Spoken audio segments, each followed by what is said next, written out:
வணக்கம். இன்றைய செய்திக்களம் பகுதியூடாக உங்களை சந்திப்பதில் மகிழ்ச்சி. இன்றைய செய்திக்களம் பகுதியிலே முக்கியமான ஒரு விடயம், நாட்டினுடைய விடயம் அல்ல, உலகத்தை ஆட்டி போட்டு ஒரு முக்கியமான விடயத்தினுடைய ஒரு முடிவை நோக்கி நகரப்போகிறோம் என்ற ஒரு விடயம்தான் மகிழ்ச்சியான ஒரு விடயமாக இருக்கிறது. தொடர்ச்சியாக 100 நாட்களுக்கு மேலாக, குறிப்பாக 3 மாதங்களுக்கு மேலாக தொடர்ந்து கொண்டிருக்கின்ற அமெரிக்கா ஈரான் இடையிலான யுத்தம்.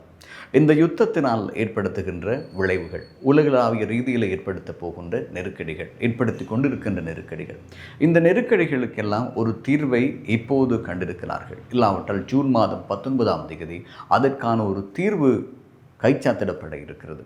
சுவிட்சர்லாந்து நாட்டிலே பாகிஸ்தானினுடைய மத்தியஸ்தத்தோடு ஒரு உடன்படிக்கை ஒன்று கைச்சாத்திடப்பட இருக்கிறது.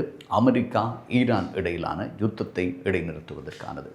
தொடர்ந்து இப்போது நாங்கள் 100 நாட்களுக்கு மேலாக அமெரிக்கா ஈரான் இடையே ஏற்பட்ட யுத்தம், மத்திய கிழக்கு நாடுகளினுடைய போர் பதற்றம் தொடர்ச்சியாக உலக நாடுகள் அனைத்திலுமே தாக்கத்தை ஏற்படுத்தியிருந்தது. குறிப்பாக போக்குவரத்து, எரிபொருள் விடயங்களில் முக்கியமான தாக்கத்தை ஏற்படுத்தியிருந்தது. வான்வழி போக்குவரத்து, விமானம் பிரதான போக்குவரத்திலே பங்களிப்பு செய்திருந்தது. இதனால் ஆரம்பத்தில் அங்கு போர் சூழ்நிலை மூடும் போது மத்திய தரை பகுதியூடாகவும் மத்திய கிழக்கு பகுதியூடாகவும் பயணங்களை மேற்கொள்ளும் விமானங்களுக்கான போக்குவரத்து தடைப்பட்டிருந்தது.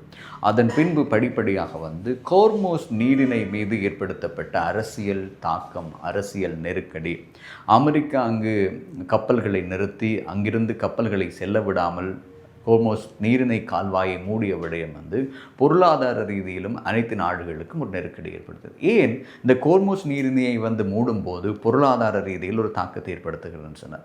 உலகத்தில் உள்ள அதிகமான நாடுகளுக்கான எரிபொருள் கச்சா எண்ணெயை இந்த நீர்நிலை வழியாகத்தான் கொண்டு செல்லப்படுகிறது கப்பல்கள் மூலம். ஈரான் அமெரிக்கா இடையிலான இந்த போர் பதற்ற சூழ்நிலை, போர் காரணமாக அந்த நீர்நிலையிலே மூடி வைத்திருந்தது ஈரான்.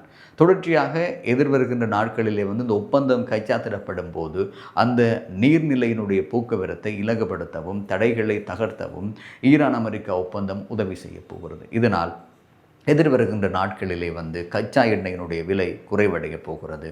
எண்ணெயினுடைய எரிபொருளுக்கான விலை அதிகரிப்பும் என்பதும் குறைவடைய போகிறது. ஆகவே அத்தனை விடயங்களிலுமே ஒரு பொருளாதாரம், ஒரு நாடு, அதை சுற்றி இருப்பது இந்த எண்ணெய் வளம். இந்த எண்ணெய் வளத்தை அடிப்படையாக கொண்டு தான் அத்தனை வளங்களும் இயங்கிக் கொண்டிருக்கிறது. குறிப்பாக போக்குவரத்தை எடுத்துக்கொள்ளலாம், கடல் பிரயாணங்களை எடுத்துக்கொள்ளலாம், வானிலை எடுத்துக்கொள்ளலாம், தரைவழி பயணங்களை எடுத்துக்கொள்ளலாம். இப்படி அனைத்து வகையான பிரயாணங்களிலுமே எண்ணெய் என்பது முக்கிய பங்களிப்பை ஏற்படுத்துகிறது. இதனால் எண்ணெய் மூலம் அதனை நம்பி இருக்கிற, அதை சார்ந்து இருக்கிற மற்ற அனைத்துமே ஸ்தம்பிதம் அடையும், விலை அதிகரிக்கும், நேரடியாக அது மக்களை பாதிக்கும். அவ்வாறு தான் எமது நாட்டை பொறுத்தவரையிலும் அண்மைய நாட்களிலே எரிபொருட்களினுடைய விலை அதிகரிப்பதனால் அது நேரடியாக மக்களுக்கும் தாக்கத்தை ஏற்படுத்தியது. 100 நாட்களுக்கு மேலாக மூடப்பட்டிருந்த ஹோர்மூஸ் நீரிணை மீண்டும் திறப்பதற்கான ஒப்பந்தத்தை அமெரிக்காவும் ஈரானும் அறிவித்திருக்கிற இந்த நேரத்தில் இந்த முடிவை தொடர்ந்து சர்வதேச சந்தையில் மசகு எண்ணெய் விலை கடுமையாக வீழ்ச்சியடைந்திருக்கிறது. 83.77 அமெரிக்க டாலரால் எண்ணெய் விலை சரிவு ஏற்பட்டிருக்கிறது. இதன்படி பிரெண்டன் ரக மசகு எண்ணெய் 3.55% சரிந்திருக்கிறது. ஒரு பீப்பாய் 83.77 அமெரிக்க டாலராக வீழ்ச்சியடைந்திருக்கிறது. WTI மசகு எண்ணெய் 4.10 சரிவடைந்து 80.78 அமெரிக்க டாலராகவும் பதிவாகி இருக்கிறது. அத்துடன் மேர்ஃபன் ரக மசகு எண்ணெய் 4.23% வீழ்ச்சியடைந்து 83.02 அமெரிக்க டாலராக விற்பனை செய்யப்படுகிறது. ஒப்பந்தம் தொடர்பிலான அறிவிப்பை அமெரிக்கா ஈரான் இடையான போரினால் கடந்த மே மாதம் மசகு எண்ணெயின் விலை உச்சம் தொட்டிருந்தது உங்களுக்கு ஞாபகம் இருக்கலாம். குறிப்பாக அமைதி ஒப்பந்தம் தொடர்பில் அவ்வப்போது எழுந்த வதந்திகள் காரணமாக மசகு எண்ணெயின் விலை படிப்படியாக வீழ்ச்சி அடைந்திருக்கிறது. இப்போது இந்த அறிவிப்பானது மசகு எண்ணெயின் விலையிலும் வீழ்ச்சி ஏற்படுத்தி இருக்கிறது. உலக பொருளாதாரத்திலும் ஒரு மாற்றத்தை ஏற்படுத்தப் போகிறது.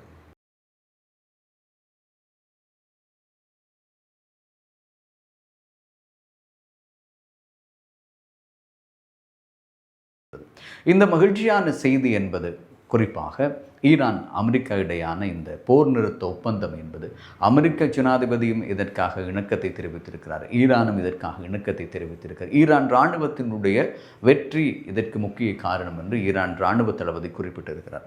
அதேபோல் ஐநா சபை, சர்வதேச அமைப்புகள் எல்லாம் இந்த விடயத்தை வரவேற்றிருக்கிறார்கள். பாகிஸ்தானினுடைய பிரதமர் ஷெசாஃபினுடைய தலைமையிலே இந்த ஒப்பந்தம் இணக்கப்பாடு ஏற்படுத்தி இருக்கிறது இரண்டு நாடுகளுக்கு இடையில். சுவிட்சர்லாந்து நாட்டிலே எதிர்வருகின்ற 19ஆம் தேதி இந்த ஒப்பந்தம் கைச்சாத்திடப்பட இருக்கிறது. ஆகவே உலகளாவிய ரீதியிலே தொடர்ச்சியாக 100 நாட்கள் தொடர்ந்த இந்த போராட்டம் என்பது இப்போது ஒரு சமாதானத்தை நோக்கி, ஒப்பந்தத்தை நோக்கி சென்று கொண்டிருக்கிறது. உலக வல்லரசாக இருந்த அமெரிக்கா பல நாடுகளை தங்கள் வசம் கைவசப்படுத்தி இருந்தார்கள். பல இடங்களிலே அவர்கள் தங்களினுடைய ஸ்தலங்களை அமைத்திருந்தார்கள். ஆனால் ஈரான் மீதும் அவ்வாறான ஒரு நெருக்கடியை கொடுத்து அந்த வளங்களையும் தங்கள் வசம் கொண்டு வர முடியும் என்று நம்பியிருந்தார்கள். ஆனால் ஈரானின் கட்டமைக்கப்பட்ட இந்த இராணுவ படையாக இருக்கலாம், அல்லாவிட்டால் ஈரானுடைய நீண்டகால போராட்ட வரலாற்றிலே அதனுடைய அமைவிடமாக இருக்கலாம், அமெரிக்காவை எதிர்த்த இத்தனை நாட்களும் அவர்களும் தாக்குதலை மேற்கொண்டிருந்தார்கள். இரண்டு பக்கங்களில் ஈரான் பக்கம் அழிவுகள் கூட இருந்தாலும் அமெரிக்காவால் ஈரானை தாங்கள் நினைத்தபடி கைப்பற்ற முடியவில்லை. வெனிசுலாவிலே ஒரு போர் பதற்றத்தை ஏற்படுத்தி ஜனாதிபதியை கைது செய்து கொண்டு சென்றிருந்தார்கள் அமெரிக்காவிற்கு. அதே போல ஈரான் மீதும் அவ்வாறான ஒரு விடயத்தை தாங்கள் முன்னெடுப்போம் என்று முயற்சி செய்திருந்தார்கள். ஆனால் ஈரானுடைய கட்டமைப்பு என்பது அவ்வாறு இல்லை. ஈரானை சார்ந்திருந்த நாடுகளாக இருக்கலாம், இல்லாவிட்டால் அமெரிக்காவை சார்ந்திருந்த நாடுகளாக இருக்கலாம். இந்த போர் பதற்றத்திலே அனைவருக்கும் ஒரு பாதிப்பை ஏற்படுத்தியிருந்தது.